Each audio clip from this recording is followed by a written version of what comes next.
Olá, irmãos, aqui é David McKinney de João Pessoa e vou dar uma pequena introdução ao livro de Provérbios. O livro de Provérbios, como falou Elias, é um livro que desperta muita curiosidade, muitas pessoas gostam de ler. É um livro de uma sabedoria prática, de ótimos e bons conselhos que ensina como ser e como viver neste mundo que é cheio de grandes desafios.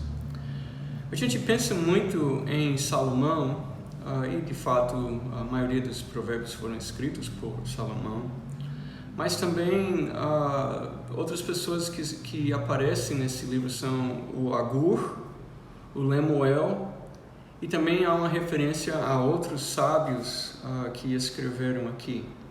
E também tem os redatores, aqueles que compilaram em Provérbios 25, versículo 1, diz: estes são outros provérbios de Salomão, compilados pelos servos de Ezequias, rei de Judá. Então, alguém estava juntando esses provérbios.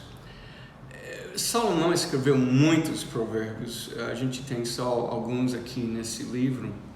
Mas o que é interessante é que o livro de Provérbios não é uma antologia, não é uma mera coletânea de provérbios, mas sim é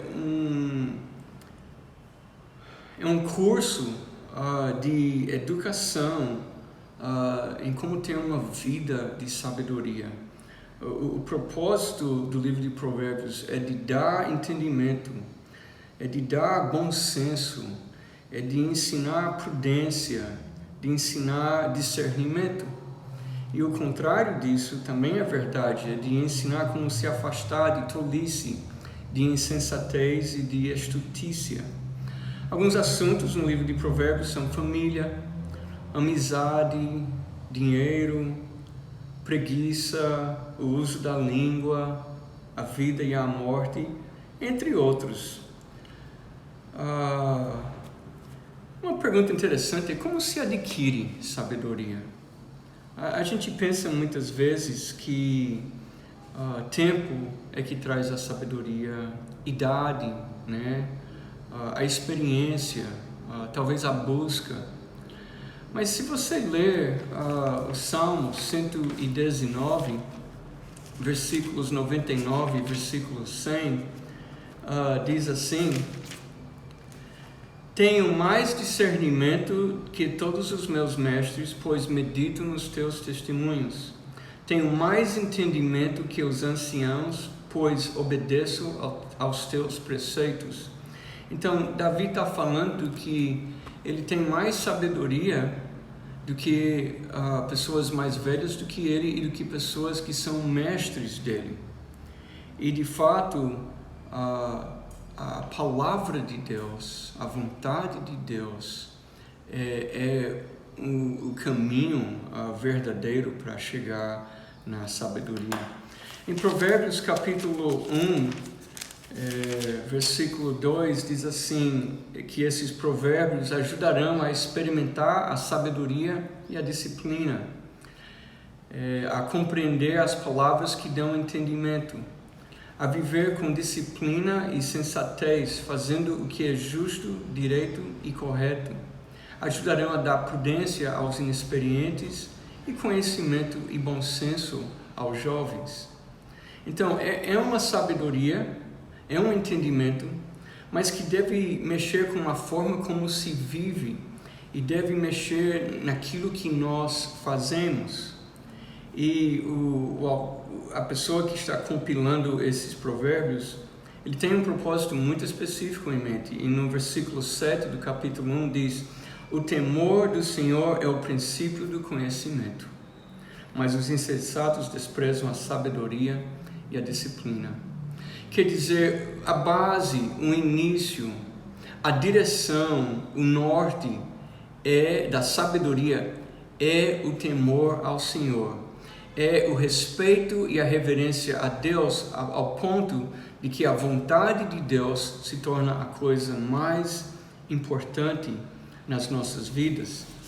Se você olhar o capítulo 2, versículo 4, se procurar a sabedoria como se procura a prata e buscá-la como quem busca um tesouro escondido, então você entenderá o que é temer o Senhor e achará o conhecimento de Deus, pois o Senhor é quem dá a sabedoria, e de sua boca procedem o conhecimento e o discernimento. A verdadeira sabedoria começa no temor do Senhor, mas no decorrer desse aprendizado, o que nós chegamos a entender é que quanto mais se conhece, quanto mais se entende quem é Deus, como Deus pensa, o que Deus deseja, o que Ele quer, então a sabedoria de Deus vai entrar, influenciar, tocar e transformar as nossas vidas. Provérbios capítulo 3, versículo 7 diz: não seja sábio aos seus próprios olhos, tema ao Senhor e evite o mal. É interessante pensar sobre esse versículo, porque queremos sabedoria, pedimos por sabedoria, buscamos sabedoria, mas no temor do Senhor, nós nunca vamos nos apartar desse temor, irá nos acompanhar do início ao fim da nossa jornada na sabedoria. E nunca vamos chegar ao ponto de acharmos que somos sábios e que nós não dependemos do Senhor. Uma coisa interessante a perceber é que você não precisa temer ao Senhor para ter a sabedoria. Tem um versículo em Atos, capítulo 7, versículo 22, que diz que Moisés foi educado em toda a sabedoria dos egípcios e veio a ser poderoso em palavras e obras. A Bíblia condena as religiões pagãs e seus profetas, mas parece que há um reconhecimento da sabedoria que havia nos povos, nos egípcios e também de outros povos. Mas no nosso caso, não nos interessa buscar, adquirir e usufruir de uma sabedoria que esteja longe ou afastado de Deus. Nós queremos ir direto na fonte. Nós queremos ir àquele que é a própria sabedoria em pessoa. E nós queremos sempre, na nossa busca por entendimento, sabedoria e práticas de prudência e bom senso, sempre levar em conta, acima de tudo, nas nossas vidas, cada passo, cada pensamento, a vontade de Deus. Eu quero dar um alerta. O alerta é o seguinte: eu olho para a vida de Salomão e foi declarado o homem mais sábio que andou na face da terra. Nós diríamos talvez com a exceção de Jesus Cristo. Em 1 Reis, capítulo 3, versículo 9, que Salomão faz o pedido de sabedoria para governar o povo, e isso agradou a Deus. Mas é interessante perceber que no versículo 1 do capítulo 3, ele já estava se casando com uma princesa egípcia, filha do faraó, para fazer aliança.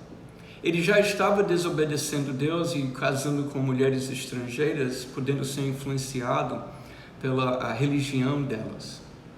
E se você vai olhar a vida de Salomão, no capítulo 11 de 1 Reis, ele tem centenas de esposas e concubinas e acaba cedendo às religiões delas, adorando os deuses dela.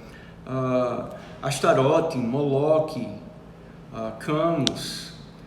Ele faz altares para esses deuses e de fato no capítulo 11, versículo 8 diz que ele fez altares para os deuses de todas suas outras mulheres.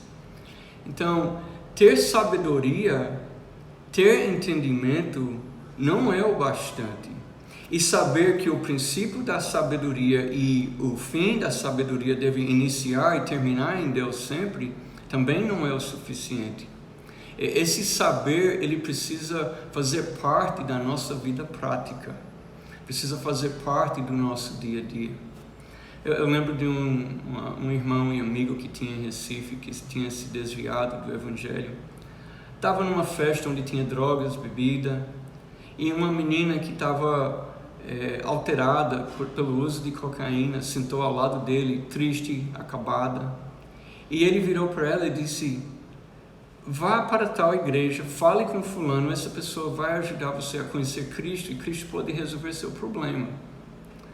Mas esse irmão estava desviado. Ele estava apontando o caminho certo.